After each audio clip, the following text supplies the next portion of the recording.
ఓం వారాహిదేవ్యై నమః. ఈ వీడియోలో వరాహి నవరాత్రి పూజ అనంతరం ఉద్యాపనం ఎలా చెప్పాలి, పీఠం ఎప్పుడు కదపాలి, వారాహి అమ్మవారిని ఇంట్లో స్థిరంగా ఎలా ఉంచాలో కూడా తెలుసుకుందాం. హలో అండి, అందరికీ నమస్కారం. మన శ్రీమాత డివోషనల్ ఛానల్ కి స్వాగతం. మెయిన్ వీడియోలోకి వెళ్లే ముందు ఒక చిన్న రిక్వెస్ట్ అండి, వీడియోని పూర్తిగా చూసిన తర్వాత వీడియోని లైక్ చేయండి, అలాగే మన ఛానల్ ని సబ్స్క్రైబ్ చేసుకోండి. పక్కనే ఉన్న బెల్ ఐకాన్ ని క్లిక్ చేస్తే నేను చేసే ప్రతి వీడియో మీకు నోటిఫికేషన్ గా వస్తుంది. ఇంకా మెయిన్ వీడియో స్టార్ట్ చేద్దాం. అసలు ఉద్యాపన అంటే ఏంటి అని చాలా మందికి తెలియదు. ఉద్యాపన అంటే మనం నియమంగా శ్రద్ధగా చేసిన వ్రతం లేదా పూజ సఫలంగా పూర్తి చేసిన తరువాత దానిని ముగిస్తూ దైవ అనుగ్రహాన్ని కోరడం. ఇది ఒక రకమైన కృతజ్ఞత పూర్వక ఆచరణ. మనం చేపట్టిన దీక్షను విజయవంతంగా ముగించామన్న గుర్తుగా దానిని ముగింపు కార్యక్రమంతో పూర్తి చేయడం, దీనిని ఉద్యాపన అంటాము. మీకు ఇంకా అర్థమయ్యేలా చెప్పాలి అంటే, పూజ పూర్తయిన తర్వాత పీఠాన్ని కదుపుతాం కదండి, దానినే ఉద్యాపన అని అంటాము. వరాహి నవరాత్రి 9 రోజులు పూజ చేసిన వారు ఉద్యాపన ఎప్పుడు చెప్పాలి అండి అంటే, 9వ రోజు జూలై 4వ తేదీ శుక్రవారం నాడు వచ్చిందండి. ఏ పూజకైనా సరే ఉద్యాపన శుక్రవారం నాడు కానీ మంగళవారం నాడు కానీ ఉద్యాపన అస్సలు చెప్పకూడదు. అయితే ఈ వారాహి నవరాత్రి 9వ రోజు శుక్రవారం నాడు వచ్చింది కదండి, ఉద్యాపన ఈ రోజు చెప్పవచ్చా అంటే చెప్పకూడదండి. మరుసటి రోజు జూలై 5వ తేదీన శనివారం నాడు మాత్రమే ఈ వారాహి నవరాత్రి 9 రోజులు పూజ చేసిన వారు లేదా చివరి 3 రోజులు పూజ చేసిన వారు శనివారం నాడు మాత్రమే ఉద్యాపన చెప్పాలి. మీరు యథావిధిగా 9 రోజులు పూజను ఎలా అయితే చేశారో ఈ ఉద్యాపన చెప్పే ముందు కూడా అమ్మవారికి అదే సమయంలో అలాగే పూజ చేసి నైవేద్యం పెట్టి హారతి ఇచ్చి తాంబూలం సమర్పించి ఉద్యాపన చెప్పాలి.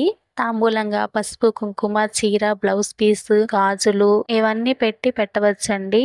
లేదు అంటే మీ స్తోమత మేరకు 2 తమలపాకులు, 2 అరటిపళ్ళు, వక్కలు 2, ఇంకా అలాగే 1 రూపీ కాయిన్ పెట్టి ఇలా కూడా తాంబూలం అమ్మవారికి సమర్పించవచ్చు. ఇలా రోజు పూజ చేసుకునే విధంగా పూజ చేసి అమ్మవారికి హారతి ఇచ్చి తాంబూలం సమర్పించిన తరువాత మంత్రపూరితంగా ఉద్యాపన చెప్తూ పీఠాన్ని కదపాలి. పీఠాన్ని 3 సార్లు, అమ్మవారి ఫోటోని, విగ్రహాన్ని, కలశం పెట్టుంటే కలశాన్ని 3 సార్లు కదుపుతూ మంత్రాన్ని చెప్తూ ఉద్యాపన చెప్పాలి. లేదండి మాకు మంత్రాలు రావు అనుకుంటే యథాస్థానంలో ఉంచుతున్నాను తల్లి అంటూ అమ్మవారిని పీఠాన్ని కదపచ్చు. అఖండ దీపం పెట్టని వారు, సాధారణంగా పూజ చేసిన వారు ఉద్యాపన రోజు నైవేద్యాన్ని సమర్పించి అమ్మవారికి దీపధూప నైవేద్యాలతో కూడిన ప్రత్యేక పూజ చేసి ఆమెకు కృతజ్ఞతతో సహా ఇచ్చిన దీక్ష విజయవంతంగా పూర్తి చేసినందుకు ధన్యవాదాలు తల్లి అని మంత్రపూర్వకంగా చెప్పాలి. మంత్రాలేమి రావనుకుంటే ఇలా చెప్పేసేయండి, ఇచ్చిన దీక్ష విజయవంతంగా పూర్తి చేసినందుకు అమ్మ ధన్యవాదాలు తల్లి అని అమ్మవారికి భక్తి పూర్వకంగా చెప్పండి. ఇంకా ఇలా చెప్పేసి పీఠాన్ని కదపవచ్చండి. అయితే ఇక్కడ చాలా మందికి కొన్ని సందేహాలు ఉన్నాయండి. ఉద్వాసన తప్పనిసరిగా చెప్పాలా అండి, మేము నిత్యం పూజ చేయాలనుకుంటున్నాము, ఉద్వాసన తప్పనిసరిగా చెప్పాలా అండి అని. ఉద్వాసన అయితే తప్పనిసరిగా చెప్పాలి అండి, ఎందుకంటే ఈ 9 రోజులు నవరాత్రి పూజకి ప్రత్యేకంగా అమ్మవారిని మనం ఆహ్వానించాం కాబట్టి నవరాత్రి పూజ పూర్తయిన తరువాత ఉద్వాసన తప్పనిసరిగా చెప్పాలి. ఇది నవరాత్రి పూజ సంకల్పించుకున్న విధంగా పూర్తి చేశామన్న గుర్తుగా ఉద్వాసన చెప్పాల్సి ఉంటుంది. ఇంకా అమ్మవారిని మళ్ళీ ఎలా పిలవాలి, మేము నిత్యం అమ్మవారిని పూజ చేసుకుంటాం అనుకుంటున్నామండి, మళ్ళీ అమ్మవారిని ఎలా పిలవాలి అని అడిగితే, పూజ పూర్తి చేసిన తర్వాత పీఠాన్ని కదిపిన తర్వాత అమ్మవారికి ఉద్వాసన చెప్పేసిన తర్వాత మళ్ళీ అమ్మవారి ఫోటోని కానీ విగ్రహాన్ని కానీ పూజ మందిరంలో పెట్టండి. మరలా మీరు నిత్య పూజ చేస్తున్నప్పుడు అమ్మవారికి చందనం కుంకుమలతో బొట్టు పెట్టి పువ్వులు సమర్పించి అమ్మవారిని ఆహ్వానం చెప్పాలండి, అమ్మవారిని ఆహ్వానించాలి. వారాహిదేవి స్వాగతం స్వాగతం అని భక్తితో పిలవాలి.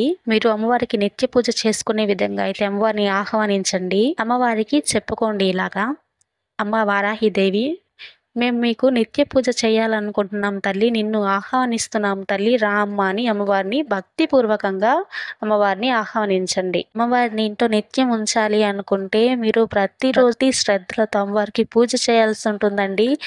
ప్రతిరోజు ఒక చిన్న దీపాన్ని వెలిగించి ఓం శ్రీ వారాహిదేవి నమః అని జపించాలి. అమ్మవారికి పూలతో కుంకుమతో అర్చన చేయాలి.